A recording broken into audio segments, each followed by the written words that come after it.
Georgia, wrap me up in all you. I want you in my arms, so let me hold you, and I'll never let you go again like I did. Oh, I used to say I would never fall in love again until I found her. I said I would never fall unless it's you I fall into. I was lost within the darkness, but then I found her. I found you.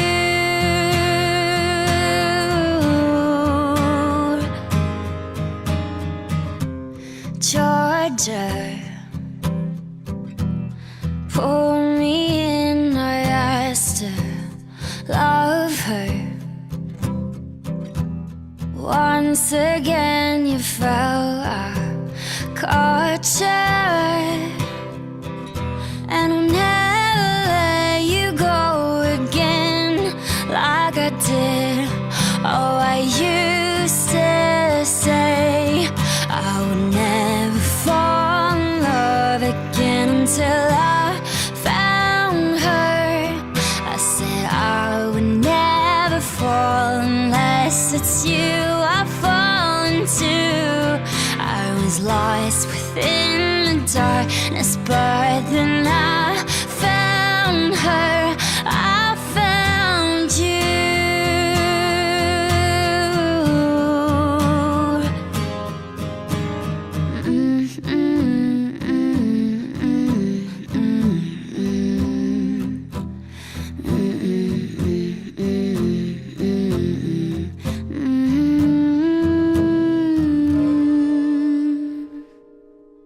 I would never fall in love again until I found her.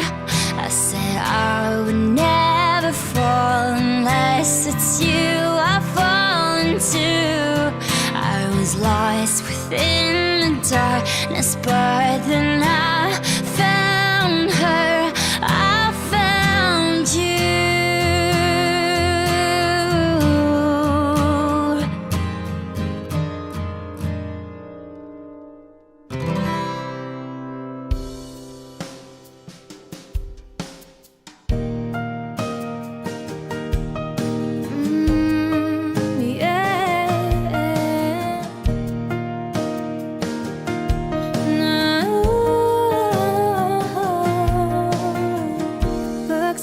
We made it. Look how far we've come, my baby. They might have took the long way. We knew we'd get there someday. They said, I bet they'll never make it, but just look at us holding on.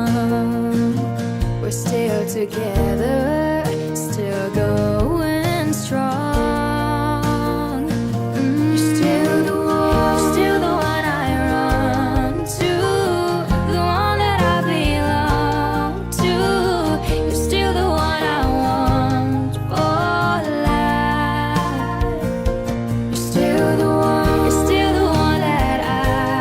love, the only one I dream of. You're still the one I kiss goodnight.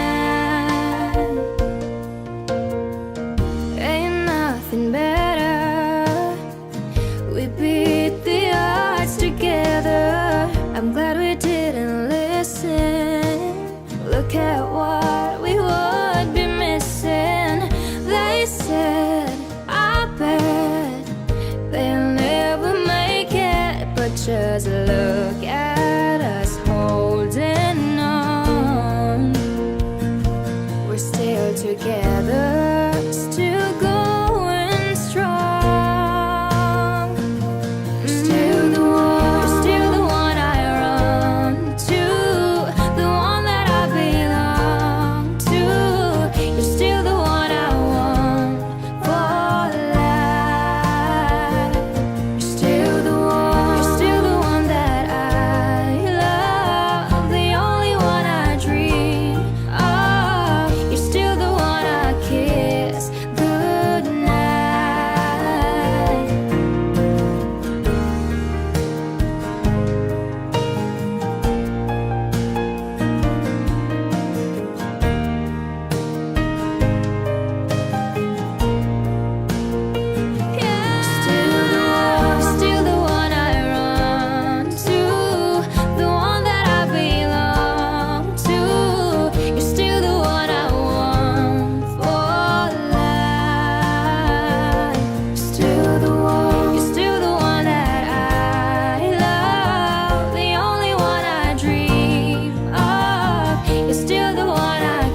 Can I touch you?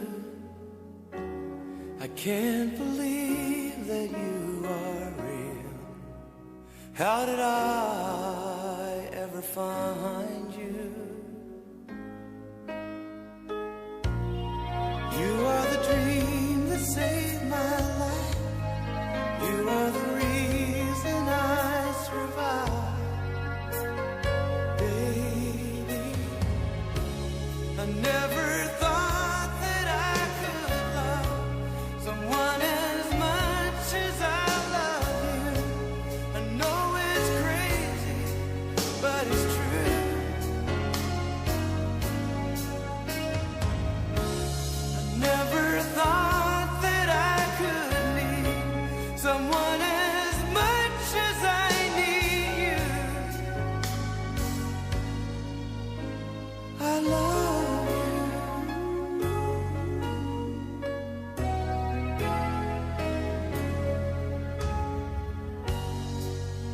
Can I hold you? Girl, your smile lights up the sky. You are too beautiful for the human eye. You are the dream that never dies. You are the fire that burns inside. Baby, I never thought that I could love someone as much as I love you. I know it's crazy, but it's true. Oh,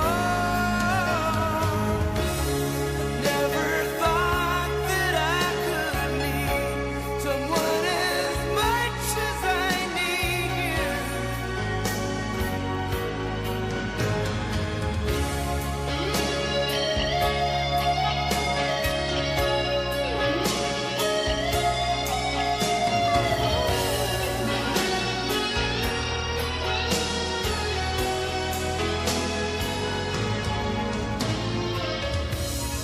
You are the sunshine in the sky. You are the sparkle in my eyes. Oh, I never thought that I could love someone as much as I love you. I know it's crazy, but it's true. I never thought that I could need someone as much as I need you. I love you.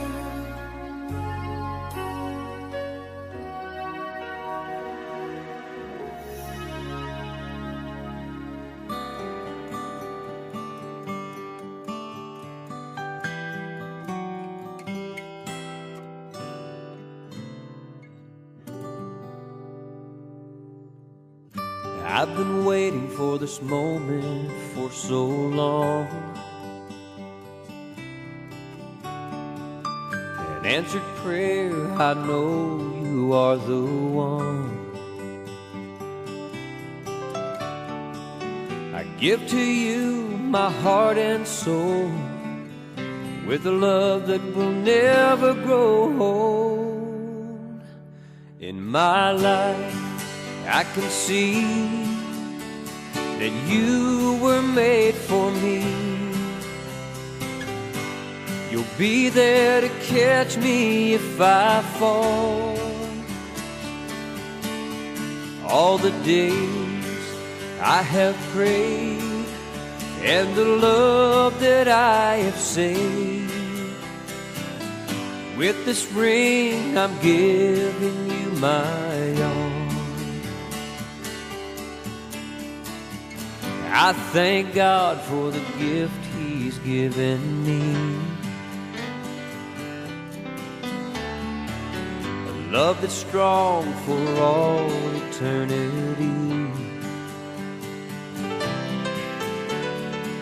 I give to you all of my days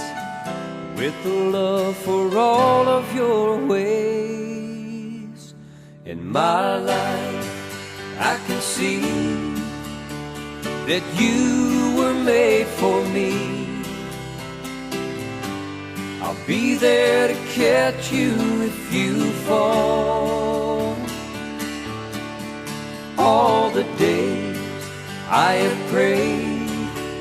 and the love that I have saved, with this ring I'm giving you my all. With this ring I give to you my all.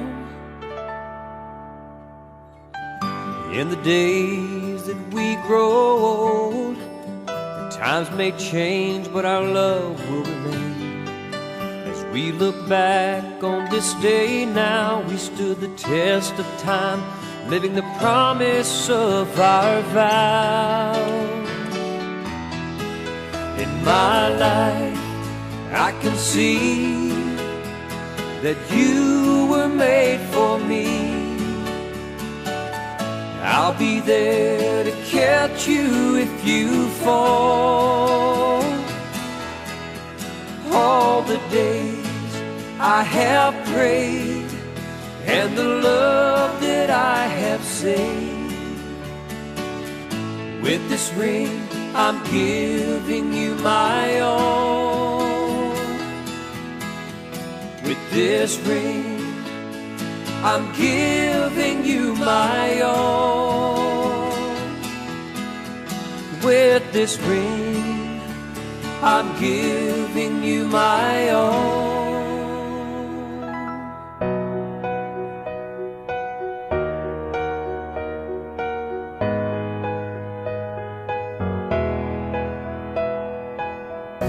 My whole world changed from the moment I met you,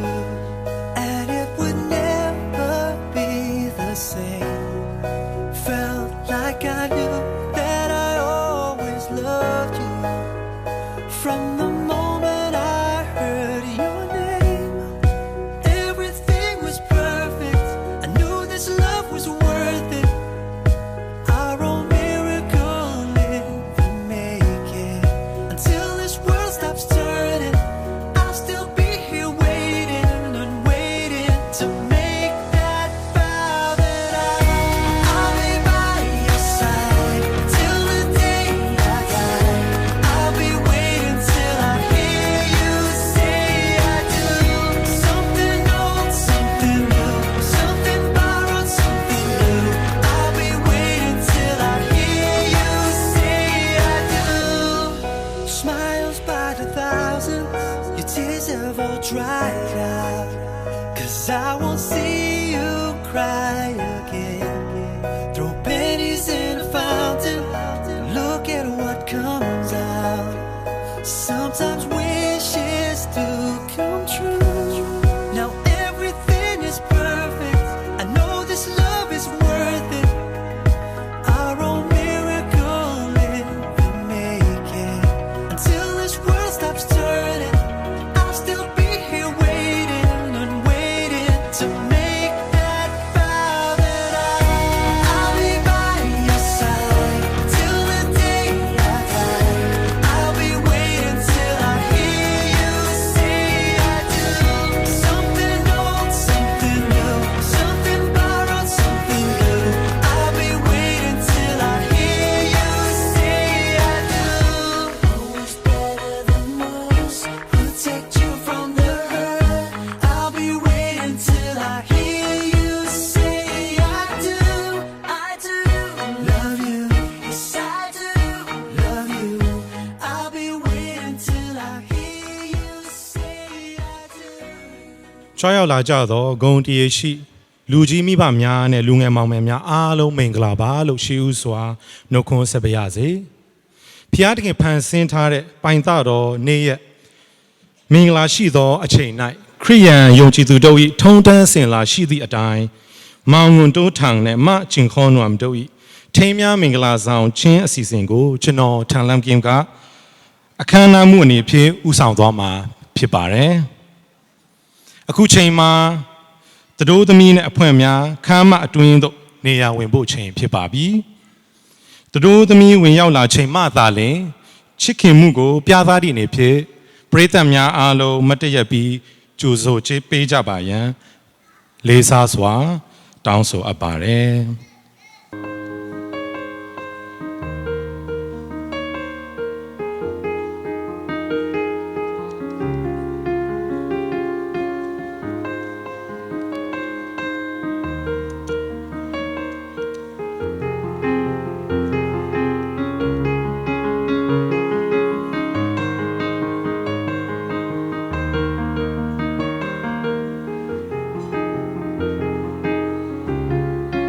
I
ခုချိန်မှာတော့ကျွန်တော်တို့အားလုံးအတူတကွချီးမွမ်းတည်ဆိုနိုင်ဖို့ရန်အစီအစဉ်စာရွက်ပါအမှတ်စဉ်နံပါတ်1ကိုချီးမွမ်းသွားမှာဖြစ်ပါတယ်။ဂုဏ်တော်ချီးမွမ်းပြီးတဲ့နောက်မှာအစီအစဉ်အားဖျားသခင်လက်တော်ထဲသို့စက္ကန့်အနံအစဆူတောင်းပေးဖို့ရန်တိတ်ခါတော်ရဆရာတော်ဘောယုတ်ကိုလေးစားစွာဖြင့်ဖိတ်ကြားအပ်ပါတယ်။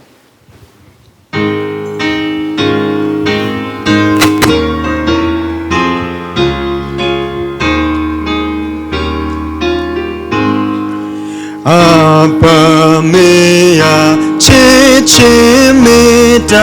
Kong kimbong piti chwale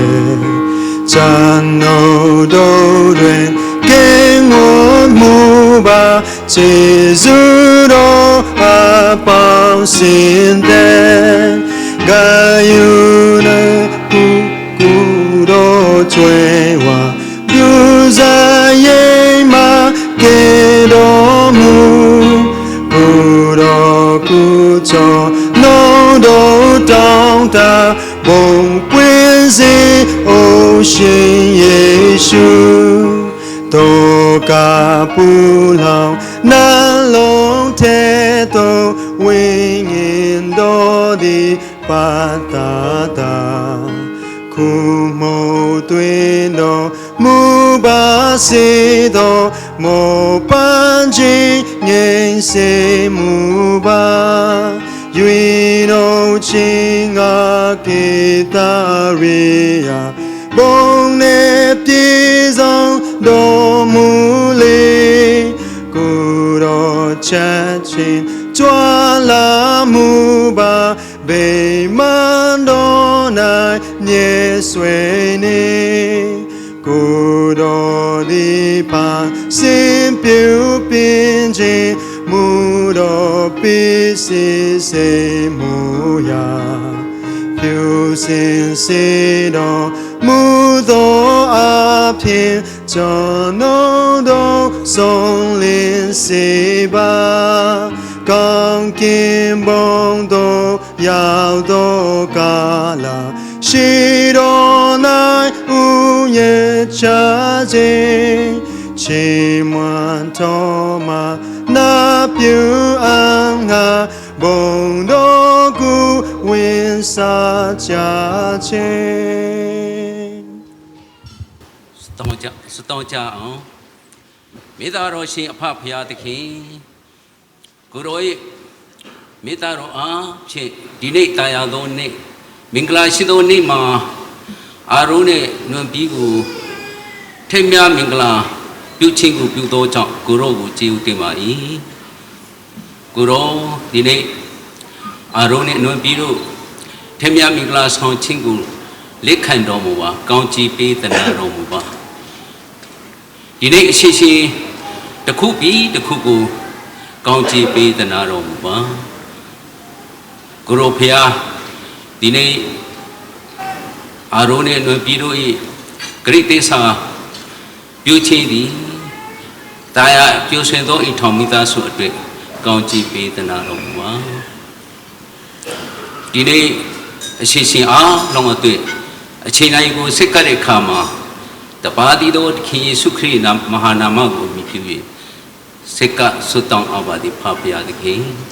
အာမင် အခုချိန်မှာတော့သတို့သားနဲ့သတို့သမီးနှစ်ဦးတို့အားထိမ်းများမင်္ဂလာဆောင်ခြင်းဝတ်ကိုတမန်တရားနဲ့အညီဆောင်ရွက်သွားမှာဖြစ်ပါတယ်။ထိမ်းများမင်္ဂလာဆောင်နင်းပေးခြင်းအားစီစဉ်ကိုသိက္ခာတော်ရဆရာတော်ဒေါက်တာဟွန်ဆွမ်းကင်းထံမှအနံသွားမှာဖြစ်ပါတယ်။ မောင်အရုနဲ့ထိမ်းများလက်ထက်ရန်မအနွန်ပြီးကိုဘယ်သူကအပ်ပေးပါသလဲ မနွန်ပြီးအဖေကျွန်တော်ဦးချင်းစထွန်းပြအပ်ပါဒီ ကျေးဇူးတင်ပါတယ်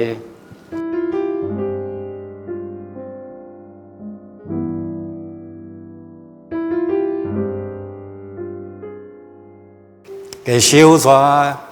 တမချန်းစာတော့တပိုက်ဖတ်ပြရမှာဩဝါဒစကားအနည်းငယ်ပြောကြားချင်ပါတယ်အဖက်ဝါစာအခန်းကြီး9အငယ်33သင်တို့သည်အတီးအတီးကိုချစ်တဲ့ကဲ့သို့ကိုခင်ပွန်းကိုချစ်ကြလောမိန်းမသည်လည်းကိုခင်ပွန်းကို ယိုသေးခြင်းရှိစေလောဒီကနေ့ตาရသောအိမ်ထောင်မိသားစုဆိုတဲ့ခေါင်းစဉ်လေးနဲ့မောင်အရိုးနဲ့မပြီးတော်၎င်းဤနေရာမှာကြွားရောက်လာကြသောမိဘညီကိုမောင်နှမအရောက်ချင်းစေတိုင်းကိုအချက်ကလေး၃ချက်ကျွန်တော်ဝင်မြချင်ပါတယ်ဆီယာမာကြီးဒိုရိုသီတန်နော့ဖ်ဆိုတဲ့စိတ်ပိုင်းဆိုင်ရာပညာရှင်တဦးကအိမ်ထောင်တဲ့မြောက်များစွာကိုလေ့လာပြီးတဲ့နောက်မှာသူကပါကိုတွေ့တော့လဲဆိုလို့ရှိရင် The average lifespan of a romantic obsession is 2 years တဲ့အချစ်ရိုးတာတဲ့နော်အိမ်အောင်ပြုတ်တဲ့နောက်မှာနှစ်ပဲခံနေတဲ့ဒီတော့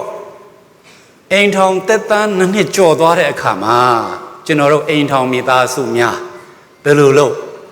ဆက်သွားမှာလဲအိမ်ထောင်မိသားစုဆိုတာကျွန်တော်တို့ဒီဆောက်ရမယ်မိသားစုဖြစ်တယ်ဒါကြောင့်မလို့ตาရသောအိမ်ထောင်မိသားစုကိုပိုင်ဆိုင်သောဇနီးမောင်နှံမိသားစုဖြစ်စေဖို့အလို့ငါကျွန်တော်တို့ပထမဦးဆုံးအနေနဲ့ဘာလို့တလဲဆိုလို့ရှိရင်ဖယားသခင်နဲ့အတူတီဆောက်သောအိမ်ထောင်မိသားစုဖြစ်ဖို့လိုအပ်ပါတယ်ဖယားမပါတော့မိသားစုဆိုလို့ရှိရင်ကျွန်တော်တို့ဘယ်တော့မှตาရတော့အိမ်ထောင်မိသားစုမဖြစ်နိုင်ပါဘူးကျွန်တော်တို့ဆရာကြီး Billy Graham ပြောကြားခဲ့မှုတဲ့အရာလေးပြန်လဲပြီးတော့မှကျွန်တော်မျှဝေချင်ပါတယ် The secret to a solid marriage is the uniting of not 2 lives but 3 persons the man the woman and God ခိုင်မာတော့အိမ်ထောင်မိသားစုတည်ဆောက်ဖို့ရန်ပုဂ္ဂိုလ်နှစ်ဦးချင်းစုံဖက်တာမဟုတ်ဘဲနဲ့ပုဂ္ဂိုလ်သုံးဦးစုံဖက်ခြင်းဖြစ်ပါတယ်တတို့သားတတို့သမီးရဲ့ဖယားသခင်ပါမတာလေတာရတော့အိမ်ထောင်မိသားစုဖြစ်သွားမှာဖြစ်ပါတယ်ဒုတိယအချက်အနေနဲ့တာရတော့အိမ်ထောင်မိသားစုတည်ဆောက်နိုင်ဖို့ရန်အတွက်ချစ်ချင်းမေတ္တာနဲ့တည်ဆောက်တော့မိသားစုဖြစ်ဖို့လိုအပ်ပါတယ်ခုနကျွန်တော်ဖတ်ကြားသွားတဲ့တမန်ကျမ်းစာထဲမှာယောက်ျားတွေကိုဖယားသခင်ကရှင်ပေါလုအဖြစ်မိန့်မာထားသည့်အခါမှာကိုခင်ပွန်းကိုချစ်ကြလို့တဲ့ယောက်ျားတို့ကိုသေချာလေးမာထားတာချစ်လို့ယူတာပါနော်ဒါပေမဲ့ဖယားသခင်ကတခါထပ်မာသေးတယ်ကိုခင်ပွန်းကိုချစ်လို့ဆိုပြီးတော့မှမာထားတာဖြစ်ပါတယ်ဒီချစ်ချင်းမေတ္တာဟာကျွန်တော်တို့အများစုသိထားတဲ့အတိုင်းပဲအဂပေမေတ္တာဖယားသခင်ထံမှစီးဆင်းတော်မူသောချစ်ချင်းမေတ္တာဖြစ်ပါတယ်ရွှေငွေယရနာနဲ့လဲ၍မရသောချစ်ချင်းမေတ္တာမျိုးဖြစ်ပါတယ်တန်ဖိုးဖြတ်လို့မရတဲ့မေတ္တာမျိုးဖြစ်ပါတယ်ကျွန်တော်တို့လောလောဆယ်ကဘာပေါ်မှာအချမ်းသာဆုံးပုဂ္ဂိုလ်၃ဦးတစ်ချက်ကြည့်တဲ့အခါမှာ Elon Musk Bill Gates Jeff Bezos ဒီလောက်ချမ်းသာတဲ့ပုဂ္ဂိုလ်၃ဦးကွာရှင်းနေတဲ့အိမ်ထောင်ဝဲပြားတဲ့အိမ်ထောင်ကြီးတွေဖြစ်ကုန်တယ်ငွေနဲ့ဝယ်ယူလို့ရတဲ့ချစ်ချင်းမေတ္တာမျိုးဆိုလို့ရှိရင်ဒီပုဂ္ဂိုလ်၃ဦးလောက်ချမ်းသာတဲ့သူကမရှိပါဘူးဒါပေမဲ့ချစ်ချင်းမေတ္တာနော်ဖယားသခင်ထံမှာချစ်ချင်းမေတ္တာကိုနေ့စဉ်နဲ့အများကျွန်တော်တို့ပြသနိုင်မှသာလျှင်တာယာသောအိမ်ထောင်မိသားစုဖြစ်နိုင်မှာဖြစ်တယ်မနေ့ကတတို့သမီးတောင်းပြန်ခြင်းအစီအစဉ်မှာတတို့သမီးဖက်ကဥဆောင်သွားတဲ့လူကြီးပြောသွားတာကျွန်တော်အမတမသဘောကျတယ်တတို့သမီးတန်ဖိုးပေါ့ကျွန်တော်တို့ရှေးဘိုးဘေးတွေတတ်မှတ်ထားတဲ့ဂျတ်60 wet account 60ဝင်နိုင်မဲ့တန်ဖိုးဖြစ်ပါတယ်ဒါပေမဲ့ဆရာကြီးကပြောလေဆိုလို့ရှိရင်ဒီ dowry ပေါ့ဒီငွေသားကိုတော့ကျွန်တော်တို့လက်မခံနိုင်ပါဘူးဒါပေမဲ့ကျွန်တော်တို့ရဲ့သမီးလေးကိုအဂပေမေတ္တာနဲ့ချစ်ပေးပါဆိုကြမှာတောင်းဆိုသွားပါတယ်ဒါကြောင့်မလို့မောင်ရိုကနေပြီးတော့မှချစ်ချင်းမေတ္တာပြဖို့ရန် ကျွန်တော်မှားထားချင်ပါတယ်တတရားအချက်အနေနဲ့တာယာသောအိမ်ထောင်မိသားစုကျွန်တော်တို့တည်ဆောက်တဲ့အခါမှာတတို့သမီးဖက်ကနေအမျိုးဖက်ကနေယိုသေးချင်းနဲ့သေဆောက်မှသာလျှင်တာယာသောအိမ်ထောင်မိသားစုဖြစ်နိုင်မှာဖြစ်တယ်မိန်းမသည်လည်းကိုခင်ပွန်းကိုယိုသေးချင်းရှိကြလို့ကျွန်တော်တို့ယောက်ျားတွေရဲ့တောင်းတချက်ကကိုခင်ပွန်းတွေရဲ့ယိုသေးလေးစားခြင်းဖြစ်တယ်အမျိုးသမီးတွေရဲ့ရင်ထဲမှာတောင်းဆိုနေတော့တောင်းတနေတော့အရာကချစ်ချင်းမေတ္တာဖြစ်တဲ့ကဲ့သို့ယိုသေးလေးစားခြင်းဖြစ်ပါတယ်ဒါကြောင့်ကိုခင်ပွန်းတွေကိုနော်နေ့စဉ်နဲ့အများယိုသေးလေးစားခြင်းပြုနိုင်ဖို့ကျွန်တော်မှားထားခြင်းပါတယ်ဒီအရာတွေချစ်ချင်းမေတ္တာပြဖို့ရယ်ယိုသေးလေးစားခြင်းပြဖို့ဖယားသခင်က condition တစ်ခုပဲပေးတယ်မယိုသေးထိုက်တဲ့အခါမှာမယိုသေးပါနဲ့လို့မပြောပါဘူးမချစ်တဲ့မချစ်ထိုက်တဲ့အခါမှာမချစ်နဲ့လို့မပြောဘူး condition တစ်ခုကပါလေဆိုလို့ရှိရင်ဇနီးမောင်နှံဖြစ်တဲ့အတွက်ကြောင့်ယောက်ျားပြုတ်တဲ့သူကကိုယ့်ရဲ့အမျိုးသမီးကိုချစ်ရမယ်အမျိုးသမီးကကိုယ့်ရဲ့အမျိုးသားကိုယိုသေးလေးစားခြင်းအမြဲတမ်းပြရမယ်ဆိုပြီးတော့မှဖယားသခင်က two condition တစ်ခုကိုပဲပေးထားတာဖြစ်တယ်။အဲကြောင့်ဖယားသခင်ရဲ့မျက်နာတော်ကိုထောက်ပြီးတော့မှအိမ်ထောင်မိသားစုကိုတည်ဆောက်မယ်ဆိုလို့ရှိရင်ချစ်ချင်းမေတ္တာပြသဖို့လွယ်ကူပါလိမ့်မယ်။ယိုသေးလေးစားဖို့လွယ်ကူပါလိမ့်မယ်။ဖယားရှင်ကောင်းချီးပေးပါစေ။ကိုကျွန်တော်တို့ဒီချိန်မှာဂတိသစ္စာဆိုရမယ့်အချိန်ဖြစ်ပါတယ်တဒုတာကနေအရင်အိုးဆုံးဆိုပေးဖို့ရန်ပြောကြားချင်ပါတယ်ကျွန်တော်နောက်မှာလိုက်ဆိုပေးပါကျွန်တော်မောင်အရိုးသည်ကျွန်တော်မောင်ရိုးသည်မနွမ်ပြီးကို မနွမ်ပြီးကို ကျွန်တော်ဤဇနီးအဖြစ်သိမ့်ပိုက်ပြီးလျင်ယနေ့ကစ၍အသက်ကုန်ဆုံးသည့်တိုင်အောင်ဘဝခရီးလမ်းတစ်လျှောက်တာယာသည်ဖြစ်စေကြမ်းတမ်းခက်ခဲသည်ဖြစ်စေချမ်းသာသည်ဖြစ်စေဆင်းရဲသည်ဖြစ်စေကျမ်းမာသည်ဖြစ်စေနာသည်ဖြစ်စေထာဝရဖယားအမိန့်တော်နဲ့လျော်ညီစွာချစ်ချင်းမေတ္တာဖြင့်ကောင်းမွန်စွာကြည်ရှုပြုစုလျက်ပေါင်းဖော်ပါမည်ဟုဂတိတစ္ဆာပြုပါ၏သူတို့သမီးကနေလိုက်ဆိုပေးပါကျမမနွမ်ပြီးသည်ကိုအရိုကိုကျမဤလက်ထခင်ပွန်အဖြစ်သိမ့်ပိုက်ပြီးလျင်ယနေ့ကစ၍အသက်ကုန်ဆုံးသည့်တိုင်အောင်ဘဝခရီးတစ်လျှောက်တာယာသည်ဖြစ်စေကြမ်းတမ်းခက်ခဲသည်ဖြစ်စေချမ်းသာသည်ဖြစ်စေ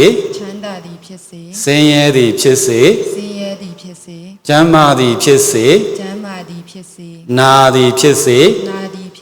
ထာဝရဖယားဤအမိန့်တော်နဲ့လျော်ညီစွာချစ်ချင်းမေတ္တာဖြင့်ကောင်းမွန်စွာကြည်ရှုပြုစုလျက်ပေါင်းဖော်ပါမည်ဟုဂတိတစ္ဆာပြုပါ၏ရှင်ကောင်းချီးပေးပါစေသင်တို့နှစ်ဦးယခုပြုခဲ့ပြီးသောဂတိတစ္ဆာတို့ကိုစောင့်ရှောက်မိကြောင်းသက်သေအထိန်အမှတ်ရှိပါသလားရှိပါတယ်ခဏဆုတောင်းရအောင်မေတ္တာတော်ရှင်အဖဖယား မောင်အရုနဲ့မနွန်ပြီးတော့ယခုပြုခဲ့ပြီးတော့တစ္ဆဂရီတို့ကိုစောင့်ရှောက်နိုင်မည်အကြောင်းဤလက်စွပ်ကဲ့သို့အစမရှိအဆုံးမရှိသောကိုရောရှင်ဤချစ်ချင်းမေတ္တာတော်သည်ဤသူနှစ်ယောက်ကိုပတ်ရစ်တော်မူလျက်ဂျေဇုပြုပါမည်အကြောင်းကျွန်တော်တို့ကိုကယ်တင်တော်မူသောသခင်ယေရှု၏မြတ်သောမဟာနာမကိုအမည်ပြု၍ဤလက်စွပ်ကိုကိုရောရှင်လက်တော်ထဲ၌အနံ့ကြပါ၏ဖဖရာသခင်အာမင်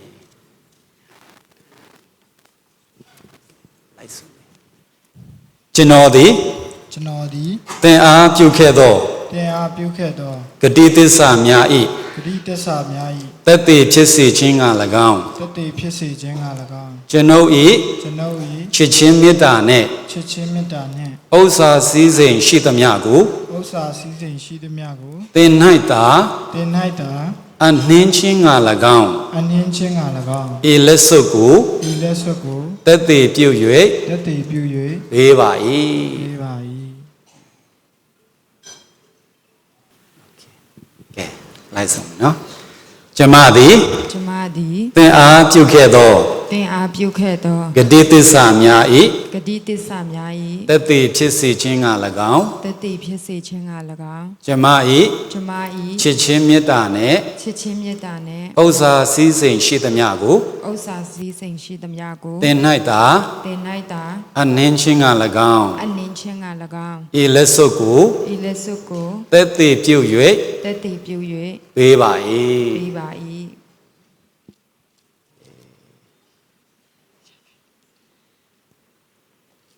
အချိန်မှာသူတို့သားနဲ့သူတို့သမီးအဖွဲ့များလက်မှတ်ရေးထိုးရမယ့်အချိန်ဖြစ်ပါတယ်လက်မှတ်ရေးထိုးတဲ့အချိန်မှာဇွဇွန်ကနေပြတော့မှဘုံတော်ချီးမွမ်းပေးသွားမှာဖြစ်ပါတယ်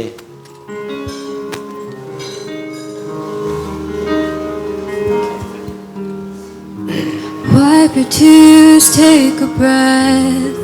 Lay your head on my chest. Let me hold you through the night. Yeah, the world but I still believe somehow it's all gonna be alright. Come what may, the highs, the lows. Well, this life will be hard, but you and me won't. When the waters rise and we face the fire, we'll rest in our foundation, hand in hand on our knees, nothing between us, you, me, and Jesus.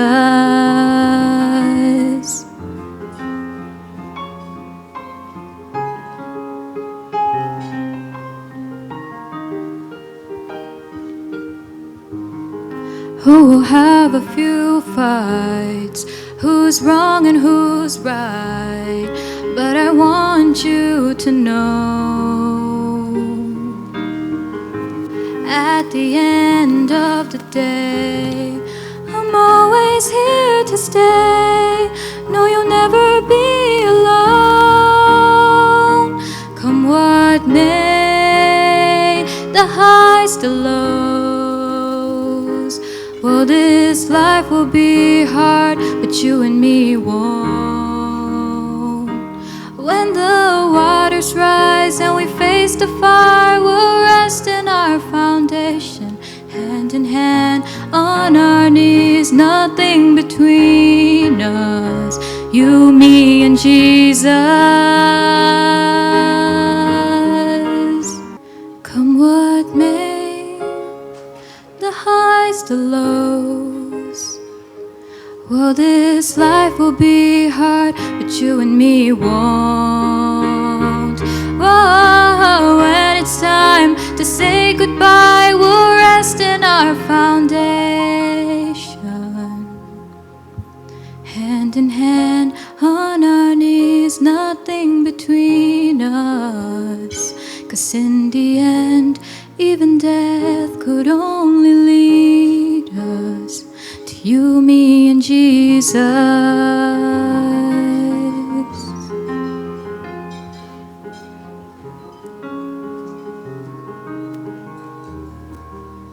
ကဲကျွန်တော်တို့အခုချိန်မှာမောင်အရိုးကနေစပြီးတော့မှသူတို့သမီးရဲ့မျက်နှာဖုံးလေးကိုဖွင့်ပေးပြီးတော့မှအနံပွင့်လေးကြိုက်တယ်လို့ပေါ့နော်လောရပါပြီလို့ကဲ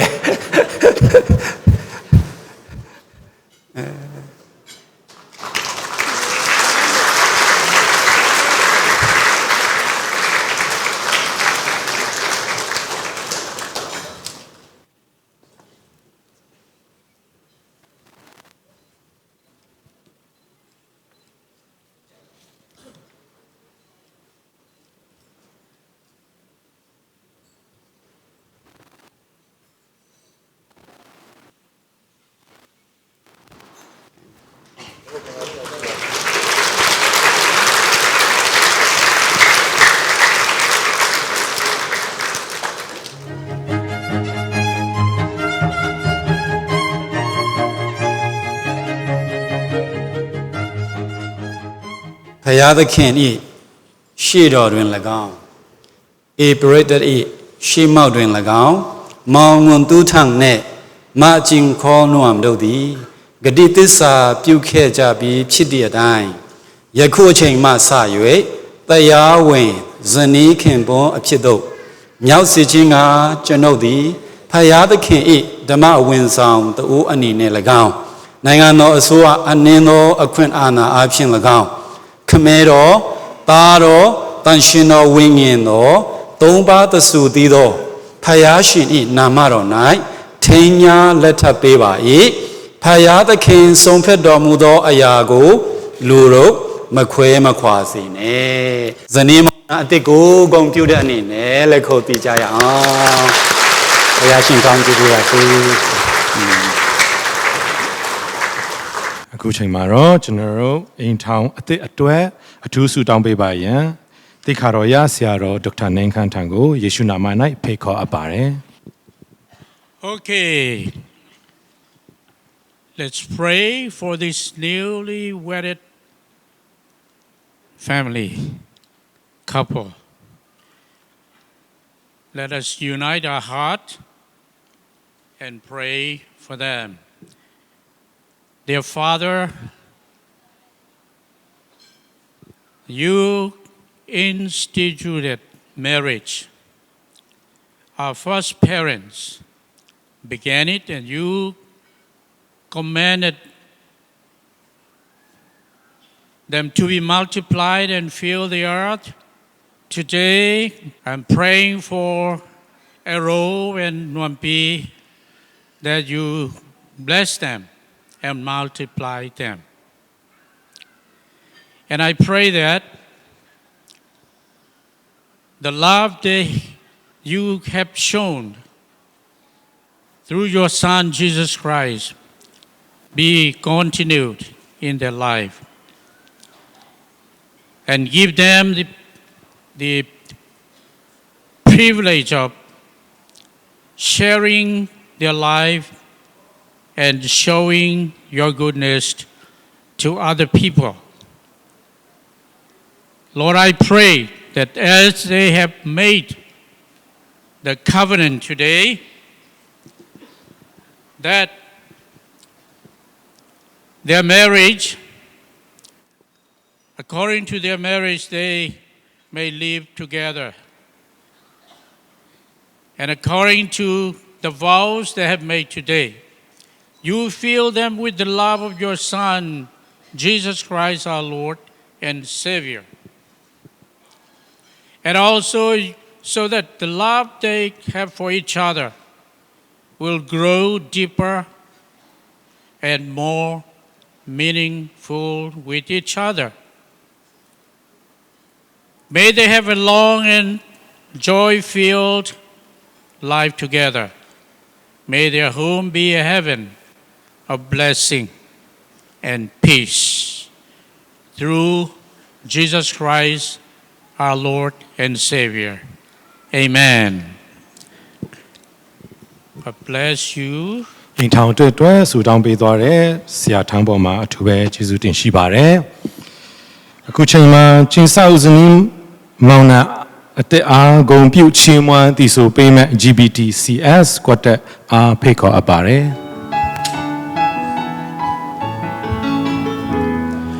Xian hom xin thu tuang băng hong tung tai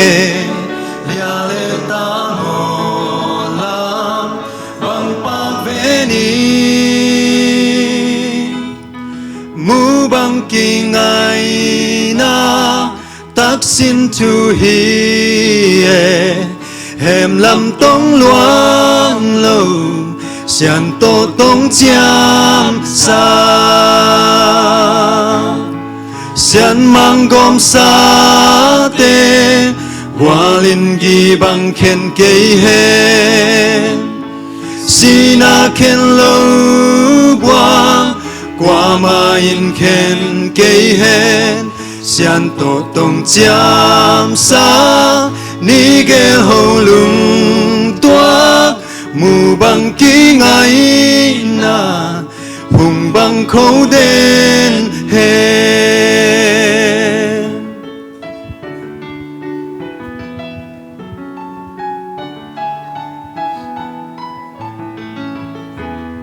sẽ sum lấy thế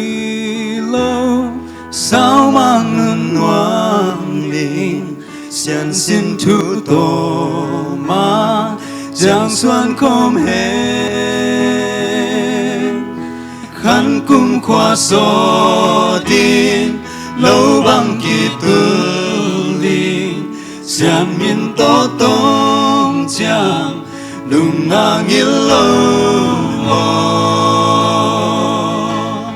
xian mang gom sa te qua linh kỳ băng khen cây hen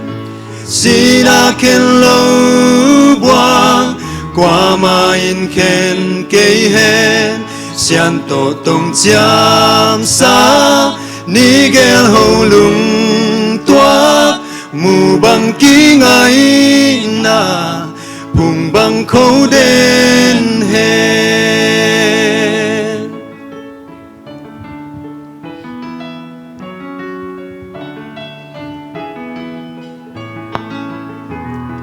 sim lệ nun tôm cang tang bang dam sung in xianin ban giang giang xoan ông lên hen vốn đây giặt tam tôi sao mang nun noam đình xianin hong xiam min lùm băng hong sung hen xian mang gom sa te qua linh gi băng khen cây hen sina khen lâu boang qua ma in khen cây hen xian tổ tông chiam sa ni gel ho lung toa mu bang ki ngai na phùng bang khâu đen hen xian mang gom sa te qua linh gi bang khen cây hen sina khen lâu boang qua ma in khen cây hen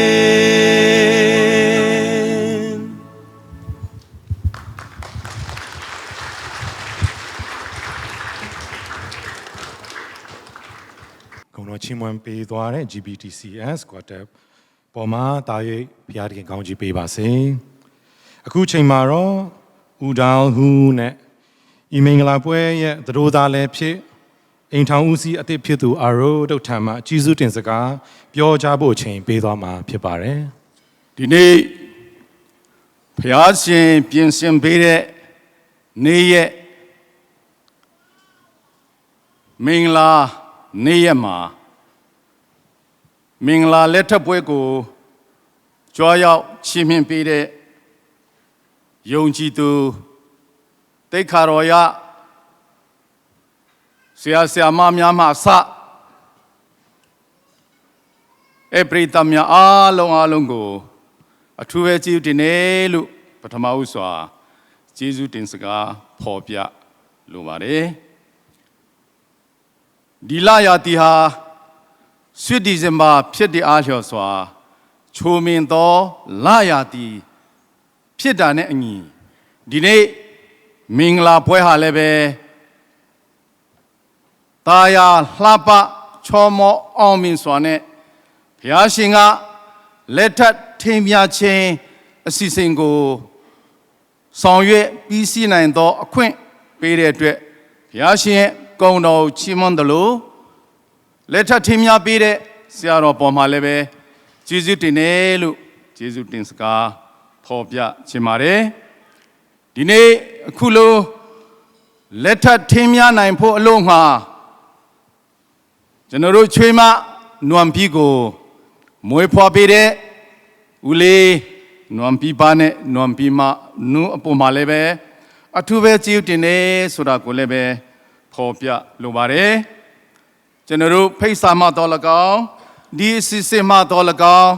ဖော်ပြထားတဲ့အတိုင်းပဲဘုရားသခင်စုံဖက်တော်ဘုရားသခင်တွဲဖက်၍ထဘိုးတင်တော်မူသောအရာကိုလူမခွဲခွာစေနဲ့လို့ဖော်ပြထားတဲ့အတိုင်းပဲဒီနေ့မင်္ဂလာထိမ်းမြခြင်းဟာဘုရားသခင်စုံဖက်သောမင်္ဂလာလက်ထပ်ခြင်း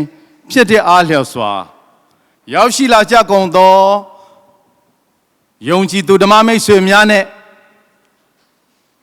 ဖိတ်ခေါ်ထားသောအိပ်ပရိသတ်များအားလုံးဘုရားရှင်ထံမှာသူတို့လင်မယားအိမ်ထောင်တဲ့အတွက်ဆက်လက်ပြီးတော့ဆုတောင်းမေတ္တာပို့သကြပါလို့လည်းဒီကနေကျွန်တော်ခေါ်ဖိတ်ချင်ပါတယ်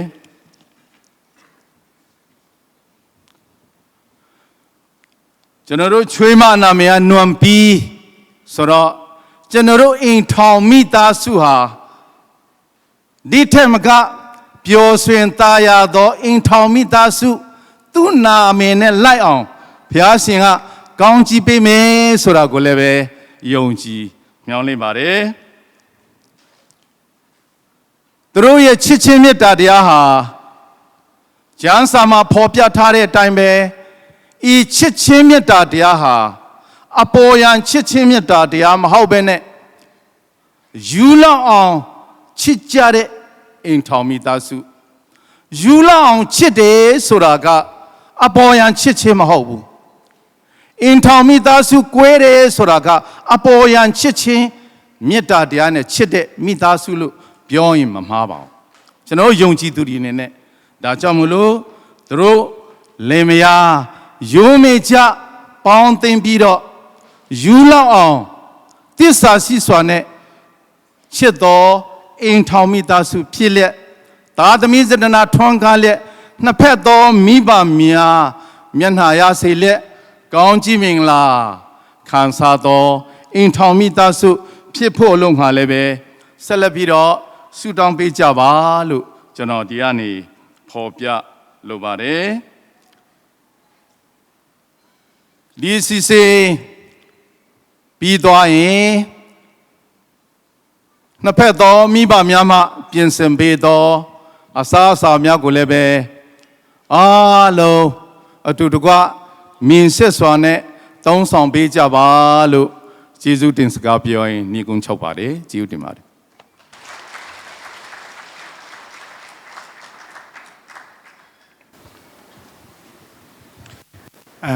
ရှေးဦးစွာခုလိုချိန်နာယူပြင်ဆင်ပေးတဲ့ဘုရားရှင်ကိုချီးမွမ်းပါတယ်ပထမဦးဆုံးအနေနဲ့ကျွန်တော်မွေးမိခင်နဲ့အဖေကိုကျေးဇူးတင်ပါတယ်ပြီးတော့အဖေမရှိတော့တဲ့နောက်ပိုင်းမှာအဆဆရာ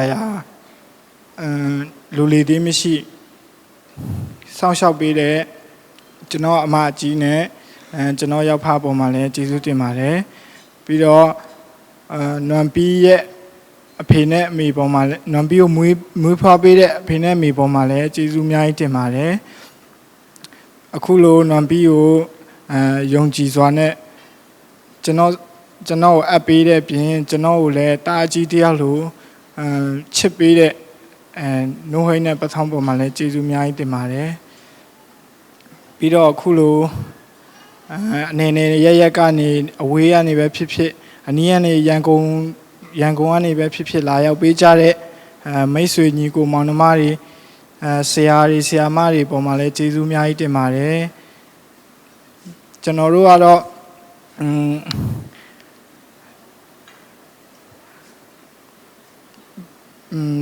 ကြီးမားတဲ့တန်ဖိုးကြီးတဲ့အရာတွေကိုပြန်မပေးနိုင်ပေမဲ့ကျွန်တော်တို့မေတ္တာပြပေးတဲ့ရောက်ချင်းစီတိုင်းကိုအလုံးစုံကိုတက်ဆွမ်းတဲ့ဘုရားကကောင်းကြီးမင်္ဂလာတွေချပေးပါစေလို့ကျေးဇူးတင်ပါတယ်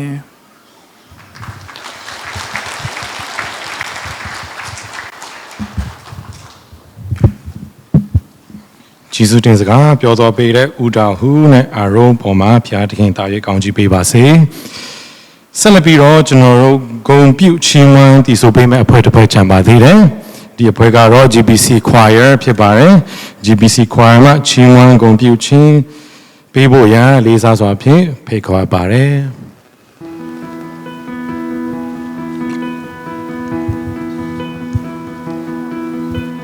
If hope is really where the heart is, then home must be a place we all can share.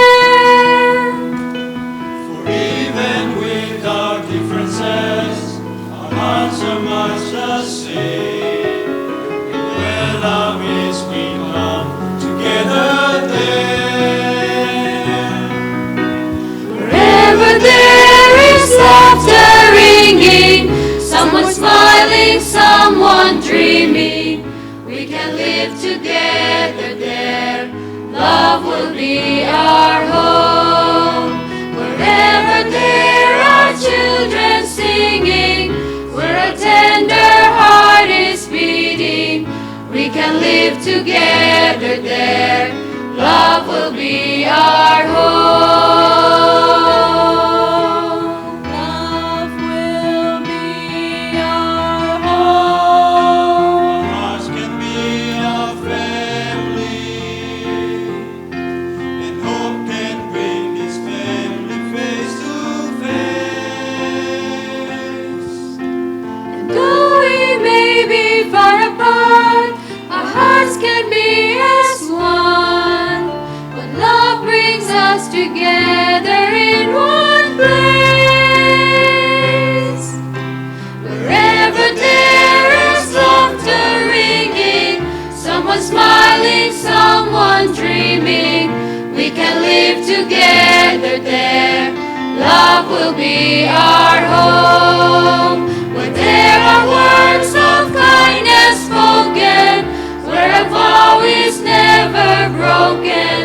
we can live together there. Love will be our home. Love will be our home.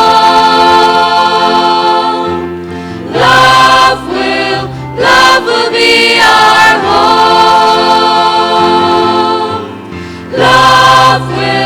Love will be our home. Love will be our home. Wherever there is laughter ringing, someone smiling, someone dreaming,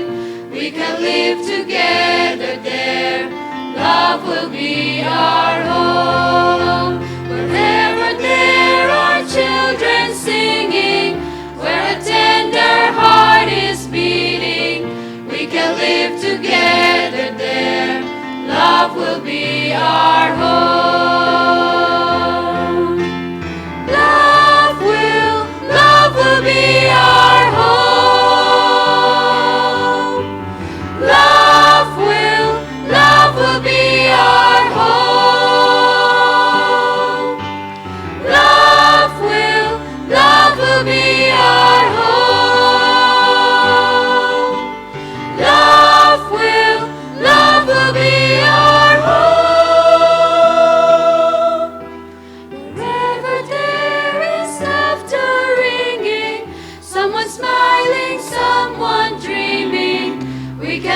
together there. Love will be our home. Love will be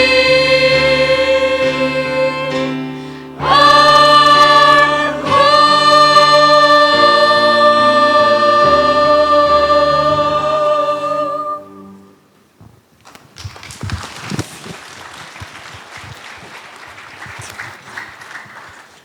Love will be our home ဆိုရဲတခြင်းကောင်းစဉ်လေးနဲ့ချီးမွမ်းဂုဏ်ပြုပေးသွားတဲ့ GBC choir ပေါ်မှာအထူးကျေးဇူးတင်ပါတယ်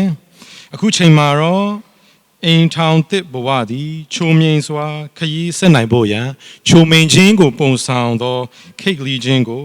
ဂုဏ်ပြုချီးမြှင့်ပေးပါရန်ဦးတင်မန်းနဲ့ဒေါ်ရွှေခင်ကိုလေးစားစွာဖြင့်ဖိတ်ခေါ်အပ်ပါရစေ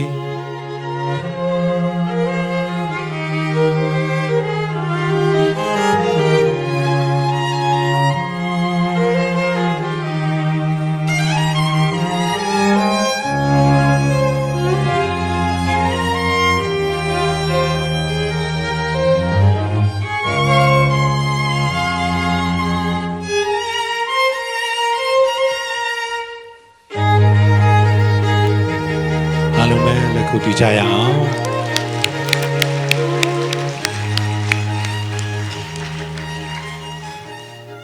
ကိမို့ကိုခွန်းကျွေးအောင်မလားလို့မေးလိုက်တော့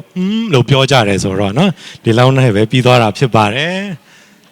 ကျွန်တော်အခုချိန်မှာတော့အစီအစဉ်ကိုအဆုံးသတ်တော့မှာဖြစ်ပါတယ်အဆုံးမသက်ခင်လေးမှာကျွန်တော်ကြီးညာစရာလေးတစ်ခုပြောပြရစီ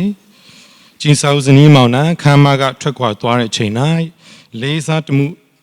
နဲ့ချစ်မြတ်တာကိုပြသတဲ့နေဖြစ်ပရိသတ်များဆက်လက်ပြီးတော့မတ်တရပေးကြပါရန်မေတ္တာရက်ခံခြင်းပါတယ်အခုချိန်မှာပရိသတ်များအားလုံးအတူတကွမတ်တရပြီးတော့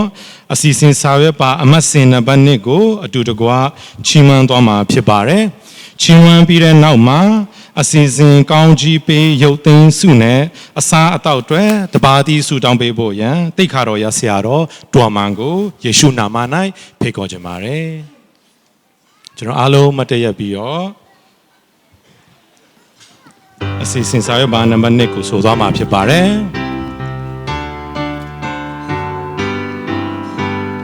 ပတ်ဝန်းကျင်တင်တဲ့စေရာအိမ်ထောင်မှာမေတ္တာချူတော်ဝမ်းမြောက်တန်ကြရာအိမ်ထောင်မှာမေတ္တာချမ်းသာငြိမ်သက်ခြင်းပြေဝပြုံးရွှင်မြတ်နာသာတွေ့ရာချူတော်စွာရွှေသွားချိန်မှာအိမ်ထောင်မှာမေတ္တာအိမ်ထောင်မှာချစ်မေတ္တာချူ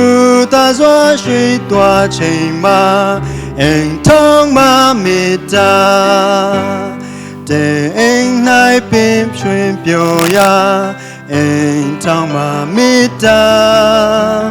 ဝန်တူမုန်းတိချင်းနဲ့ကင်းအိမ်ထောင်တွင်ချစ်ချင်းချီအောင်တွင်ခင်းနေစေပင်မိပြင်းလုံးစင်လာဦးရင်တဲ့တဆုံးစွာခံစားရအိမ်ထောင်မှာမေတ္တာအိမ်ထောင်မှာချစ်မေတ္တာချူသာစွာရွှေသွားချိန်မှာအိမ်ထောင်မှာမေတ္တာ အရာခတ်သိန်းကိုဖန်ဆင်းလျက်ပိုင်သဥဆိုးတော်မူသော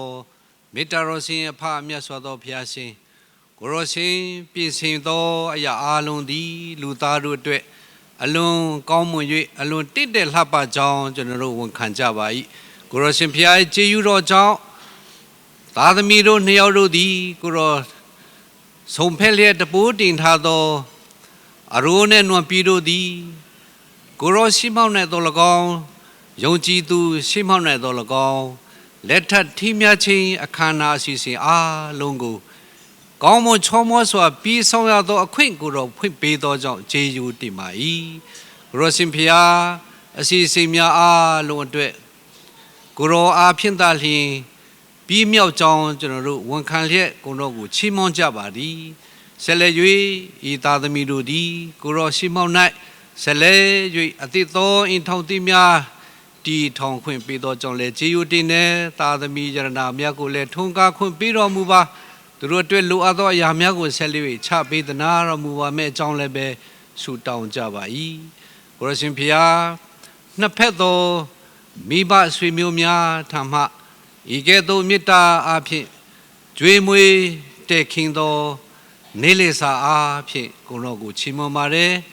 ဆက်လက်၍သုံးဆောင်မဲ့အရောက်စီတိုင်းအတွက်ခန္ဓာစိတ်ဝိညာဉ်ငြိမ်းချမ်းခြင်းနေကောင်းကြမှခြင်းဖြစ်စေလျက်ထိုအရာများသည်ကိုတော်ထံမှသာလျှင်လာကြောင်းအရောက်စီတိုင်းဝန်ခံစေလျက်ကျေးဇူးတော်ကိုချီးမွမ်းခွင့်ပေးတော်မူပါကိုတော်ရှင်ဖျားဤအစီအစဉ်အားလုံးကိုကိုတော်လည်းဝယ်နဲ့ပြန်လည်၍ဆက်ကပ်ပါတယ်ကိုတော်အလိုတော်အတိုင်းဆက်လက်၍လာပြပို့ဆောင်တော်မူပါမဲ့အကြောင်းဆုတောင်းကြပါ၏ယနေ့တာအရိုးနဲ့သမီးနွန်ပြည်တို့မင်္ဂလာဆောင်နှင်းခြင်းအခမ်းအနားသို့လာရောက်အားပေးချီးမြှင့်ကြကုန်သောအနေနဲ့ရမှလာရောက်ကြကုန်သောဓမ္မမိတ်ဆွေအားလုံးအပေါ်နဲ့သော၎င်းယနေ့အင်ထောင်သည့်အတွက်ကိုတော်ကောင်းကြီးပေးသောအရိုးနဲ့နွန်ပြည်မိသားစုပေါ်နဲ့သော၎င်းကျွန်တော်တို့အားလုံးအပေါ်၌သခင်ခရစ်တော်ရဲ့ဂျေဇုကရုဏာတော်မကုံဆုံးနိုင်တဲ့အဖခမင်းတော်ရဲ့ချစ်ချင်းမေတ္တာတော်နဲ့တန်ရှင်သောဝိညာဉ်တော်ရဲ့လမ်းပြပို့ဆောင်တော်မူခြင်းကောင်းကြီးဖြတ်ဖြတ်တို့သည်ယနေ့မှစ၍ကာလအစဉ်ဆက်တက်ရောက်၍တည်ရှိတည်နေပါစေသော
knows my heart beating, 'cause you are the reason I'm losing my sleep. Please come back now. There goes my mind racing, and you are the reason that I'm still breathing. I'm hopeless now. I'd climb every mountain and swim every ocean just to be with you and fix what I've broken. Oh, 'cause I need you to see That you are the reason.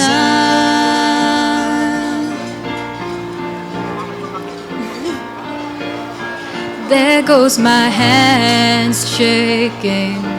and you are the reason. My heart keeps bleeding. I need you now.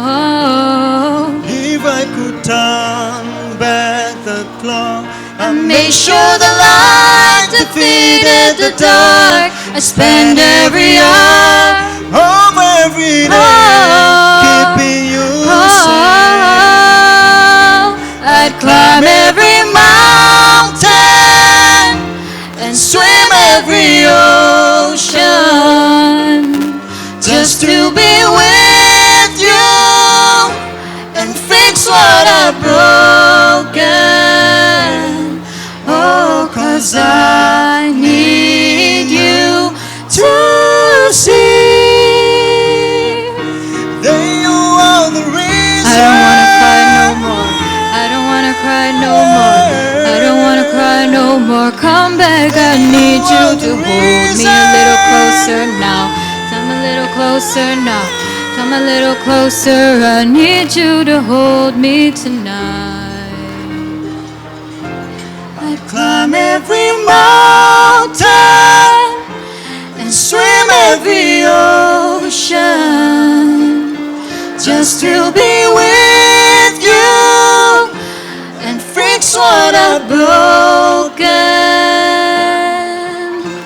'Cause I need you to see that you are the reason.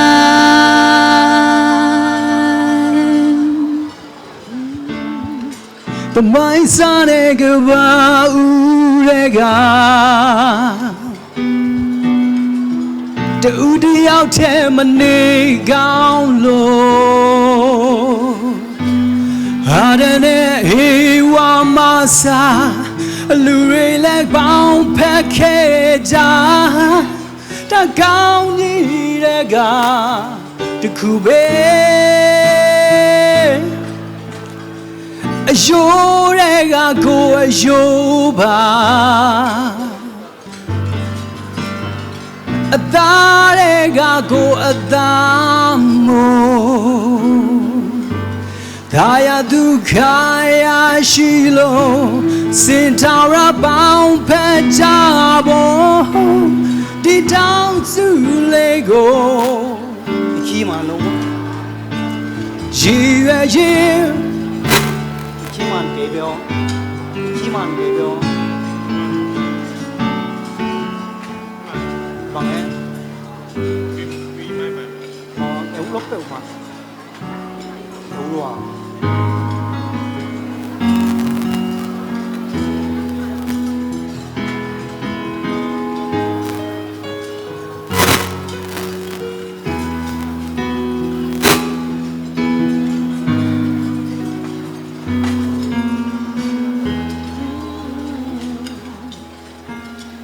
The mind sane gaba urega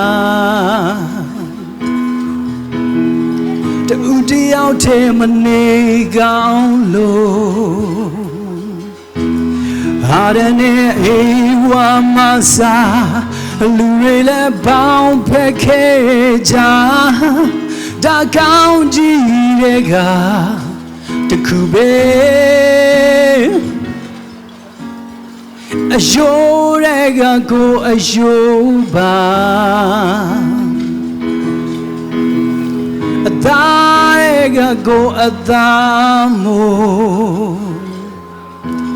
Daya dukhaya shilo Sintara baung pejabo Di down su Lego Ni baung mya ti yue yin Mingala chanchima Day the chin so yin Mount and Ubo way Paya the king gouji way Mingala chanchima Day the chin so yin Mount and Ubo way Paya the king gouji way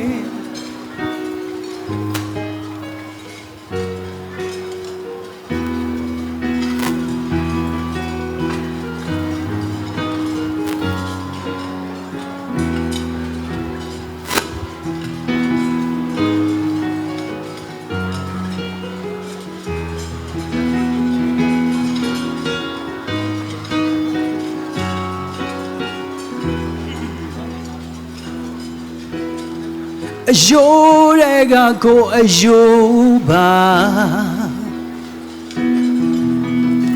Adarega ko adamo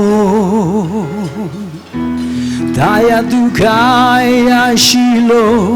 စင်ထောင်ရပေါင်းဖက်ကြဖို့ဒီတောင်စုလေးကိုနေပေါင်းများတည်ရွယ်ရင်မင်္ဂလာချမ်းချိန်မှာတည်တဲ့ချင်းတွေဆိုရင်မောင်နဲ့ဥဘောဝဲဘုရားသခင်ကောင်းကြီးဝဲမင်္ဂလာချမ်းချိန်မှာ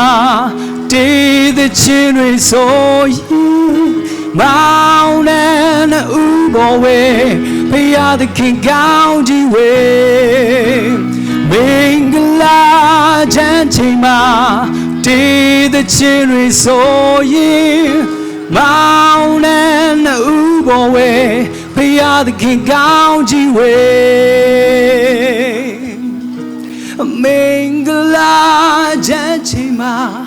တည်တဲ့ချင်းတွေဆိုရင်မောင်နဲ့ဥဘောဝဲဘုရားသခင်ကောင်းကြီးဝဲ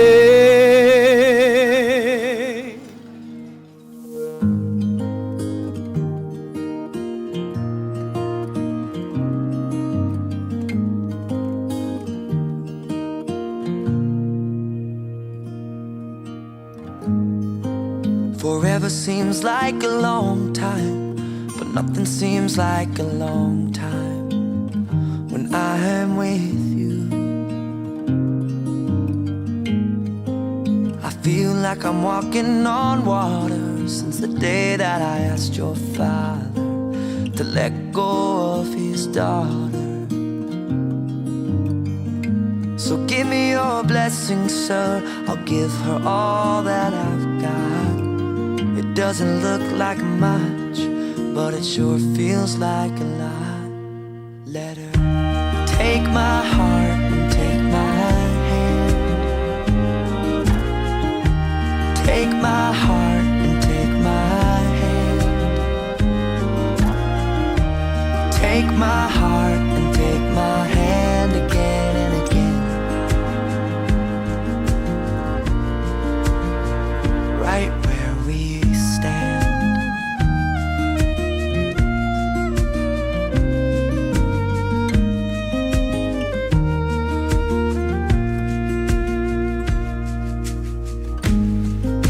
I never really know what love is, but whatever it is, I feel it in your kiss. You waltzed in like somebody planned it all. I feel right where I belong. My knees are weak, my heart is strong. So give me your word, and I'll give you all I got. No, we don't have much, but it sure feels like a lot. So take my heart and take my hand. Take my heart, take my hand. Take my heart and take my hand again and again. Right where we stand. Take my heart and take my hand. I'll be your lover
This very moment, right here and now,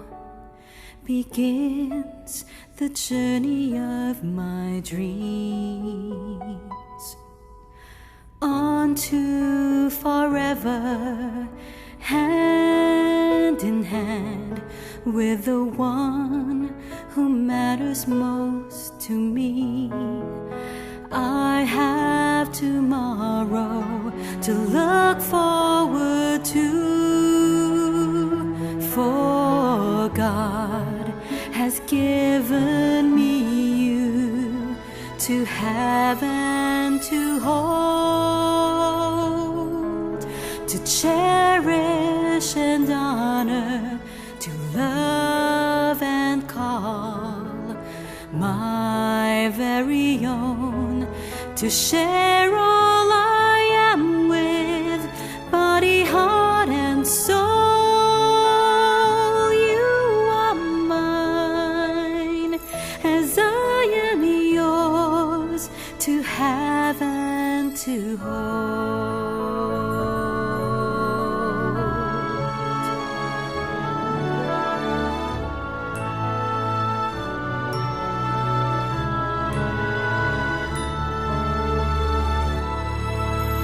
Partner, companion, lover and friend, keeper of all things I hold dear. I see you before me, and my heart is filled with joy for everything that has brought me here. And I have tomorrow to look forward to, for God has given me you to have and to hold, To cherish and honor, to love and call my very own, to share all I am with, body, heart, and soul. You are mine, as I am yours, to have and to